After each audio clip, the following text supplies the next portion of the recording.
astronauts strapped into the Orion spacecraft setting out on a 10-day mission deeper into space than any ever before. And here we go. 10, 9, 8, 7, RS-25 enters ignition. 4, 3, 2, 1. Booster ignition.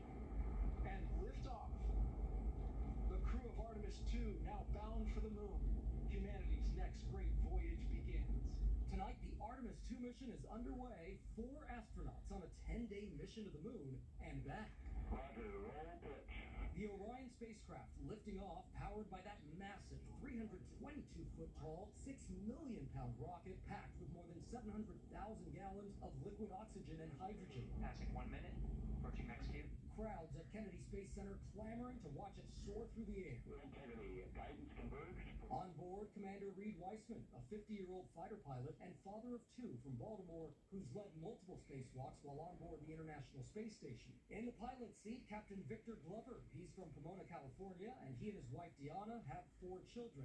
Mission specialist Christina Cook, who made history as part of an all-female spacewalk back in 2019, and Canadian mission specialist Jeremy Hansen. It's the father of 3's first time going into space and the first Canadian to shoot to the moon.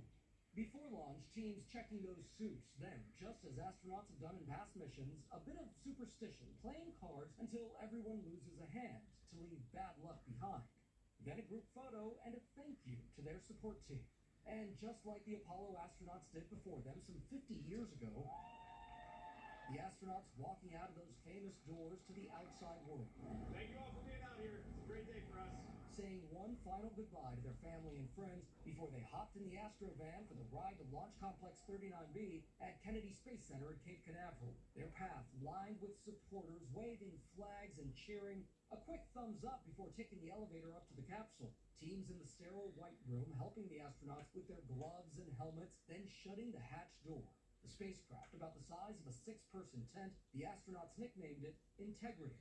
Orion will orbit the Earth for the first day as crews with mission control make sure all systems are working properly. Then they'll slingshot towards the moon and around it, seeing the far side of the moon for the first time in more than half a century. Once they're out of the moon's orbit, Earth's gravity takes over, and with the help of 12 thrusters that keep the capsule on track, Orion heads back to Earth. Hitting Earth's atmosphere at nearly 25,000 miles an hour, Orion's heat shield will protect the crew from temperatures nearing 5,000 degrees before it splashes down in the Pacific. Splashdown. This mission is a quest to test the abilities of the Orion spacecraft, which NASA plans to use as America's vehicle for future lunar journeys as they work to establish a long